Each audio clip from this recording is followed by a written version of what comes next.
Camera Prepper here. Today we're going to go into the episode 2 of ways of setting goals and obviously applying equipment and supplies and things like that. There's a lot of people that use a certain way of them doing it. By all means, you don't have to do it this way. There is obviously other ways, which is fine, it's not a problem. But today we're going to go through a few of them, so you obviously are aware of it, just in case you want to use it. I'm sitting like this, it feels like being back at school. I know, I apologise, I'm 33 now, so it's quite being different, obviously being in the teacher aspect rather than the not with student in the back.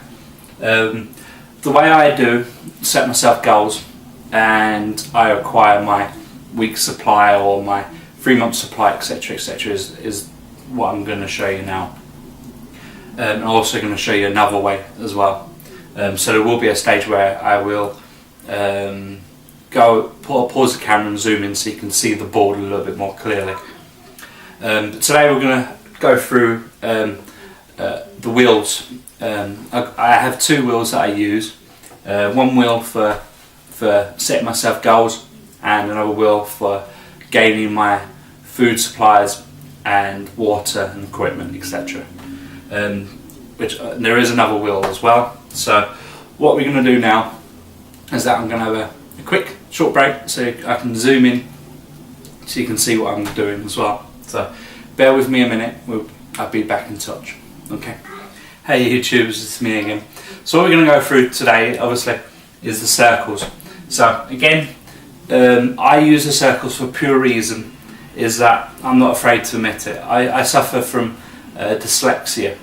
So by doing drawings like this, it helps me absorb the information more properly.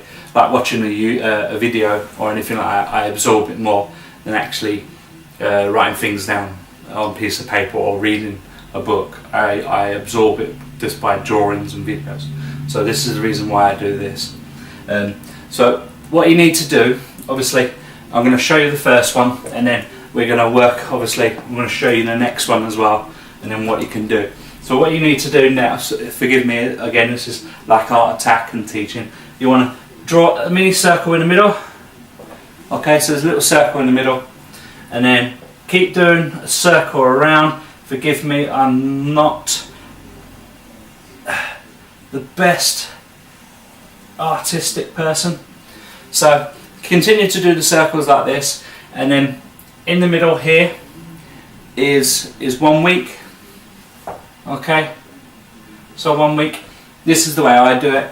Then you got 4 weeks outside, okay, and then 3 months, 6 months, and then you can have, obviously, if I can fit another one around, you can have 12 months, and then you can go even more than that. To be honest, you can have another circle to say indefinite or survival, a long way, but I usually go up to 6 months where I start, and then once I get to beyond that, it'll be, for me, it'll be indefinite. It'll surviving as long as I can, obviously, as best as I can.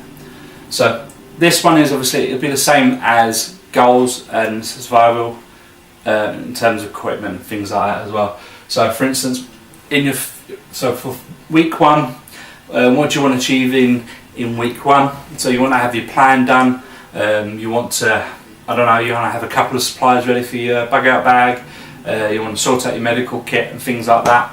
And then once you get to, I don't know, you want to set yourself a goal in 6 months that you can have you want to have a week or 2 week supply of food and water. Brilliant. But always set yourself goals and what you want to achieve. Similar principles as well, obviously, in terms of equipment.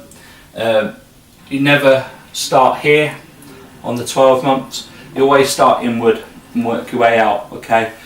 Pure reason, if you start on the 12-month supply and you start buying your equipment and your food and your water, you're going to feel that it's a really, really slow process, and you're going to start to get fed up with it and you will stop it. I have done that. when I first started, I started off with the 12 months. I wanted to achieve it straight away, and it didn't happen. And I got really upset and angry about it.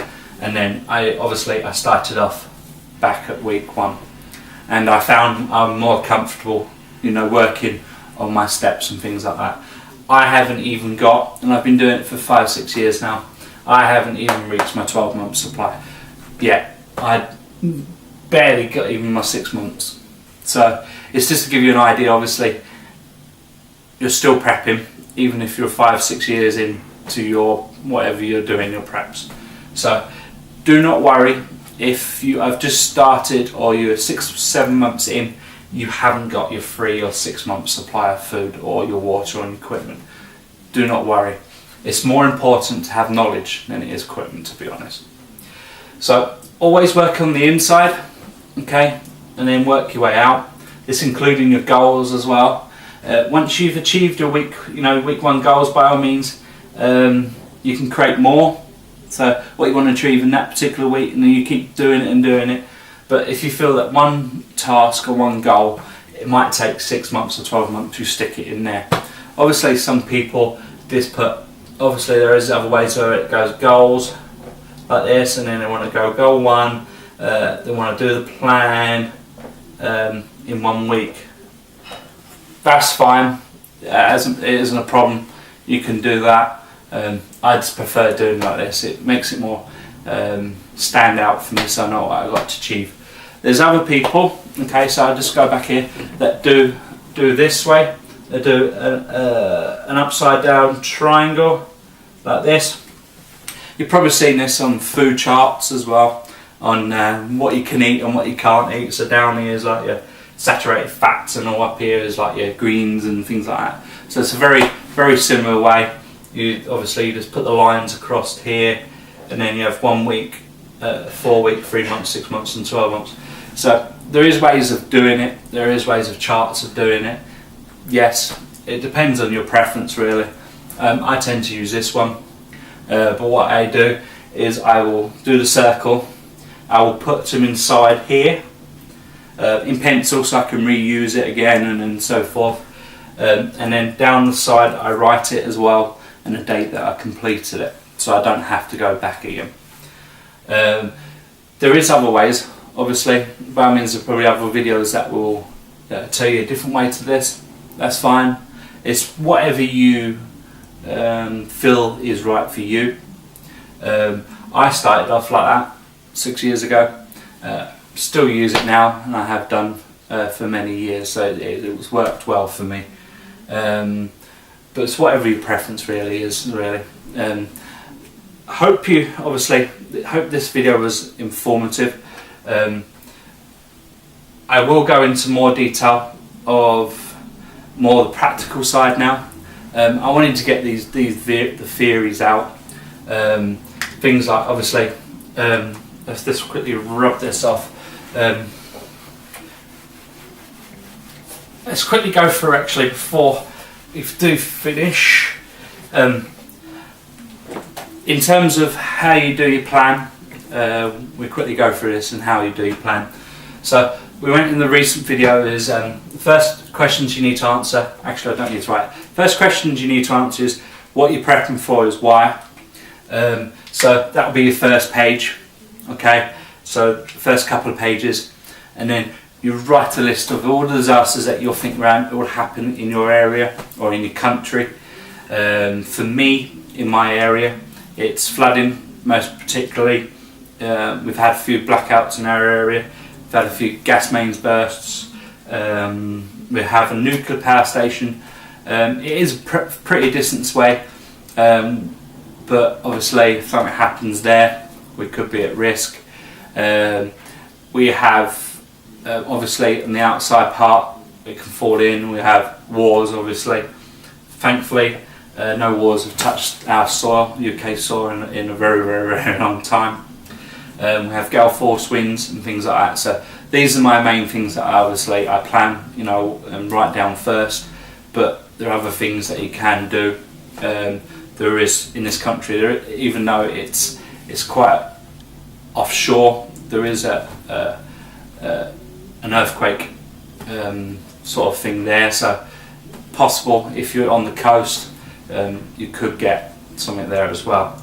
So it all depends on your area really. So after obviously those couple of pages, you write down all the disasters and you do a little bit of research about them, what equipment you need, what food, how much food you'll need, what medical supplies you need, and things like that for that particular disaster.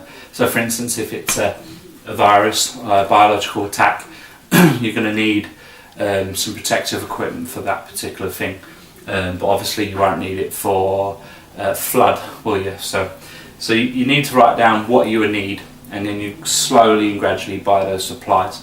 Once you've done all that, obviously you start to buy the equipment, you start to practice it and use that equipment efficiently, and then once you've done the plan, once you've done research, you will find new skills. So you can do by reading books, learn how to garden, learn how to become a blacksmith, how to make your own tools, how to fix equipment as well, how to fix your own car, which is very important as well, because if you are bugging out and you're using your vehicle to bug out, there's going to be no mechanics around to help you to repair it. So by having tools there and having spare parts in your vehicle ready to go is very important as well. So these are the things that you need to think about is in your plan, particularly is what you're going to do. So if you're planning to bug it in and you're planning to secure your house, that is fine. That is what I'm planning to do. I have got a plan to bug out, but I want to bug in. But you need to But if you want to bug in, you need to write down a plan on how you're going to secure your house, who's doing what, and how you're going to defend it basically, and how you're going to live. Same principle if you're bugging out. You got to figure out how you, if you're bugging out on foot, if you're bugging out by car, you got to have ways of planning for that. And it's not just having one plan. Like I said in previous videos, it's having several plans. 3 at the most. I have 5 to 6 plans for bugging out, as well as obviously bugging in as well. Because a disaster, you cannot plan, even though you can prepare for it, you cannot plan for a disaster, if that makes sense. For pure reason, how the response of the people will be. Okay, obviously there is a theory, obviously in 72 hours there will be chaos on the streets. So this is obviously what you've got to prepare for. But it doesn't necessarily mean it will happen. So your plan has got to be adaptable, and it's got to be able to change in an instant. So for instance, if a disaster was to strike and you've only planned to bug in, and this is all you've planned for, and there is chaos on the streets for 72 hours, in 72 hours, sorry, and it's coming down your street, if you haven't planned for that, you're not going to have the necessary skill set or mindset to bug out. So always make sure that you have an alternative. Or very, very important is always to make sure you have an alternative source or way of doing it. If you don't, obviously, my advice is to get one now. Okay. Make sure as well. Another quick tip is to, if you are planning to bug out, okay, and this bug out is a fair distance away, and it's on foot or even by car, make sure you have, if you can, and if you've got the space to it, do food drops as well. Very, very good idea to do food drops. This for a pure reason, if you're a bug out situation, you have to bug out, it's 20 miles down the road, for instance, and it's on foot. Because you've planned to bug out by car, but it's on foot. So you've got to pick on that route to walk. But along that route, you can have things buried, i.e. water and food, so you can get to that destination more efficiently, and obviously you're not panicking to find food and water. So that's obviously another good tip. Obviously, all the videos that I'm going to be doing next is all the practical side. I am planning to do a few videos on gardening, a few videos on dehydrated foods and cooking, and I'm also going to I'm planning at the moment to do a scenario where I'm going to obviously demonstrate how to survive a blackout and things like that, so it should be interesting. But until then, if you like this video, please like and subscribe below. I hope this helped anyone out there to start prepping, or to give them a few ideas. I will obviously on my Google site, I will put out some more information on how to prepare and how to start as well on my Google Plus site, as well as my Facebook page. I will put that out as well. So I put a link on my Facebook page and my Google Plus just below the box as well. So until then, I speak to you soon. This is Camo Prepper out.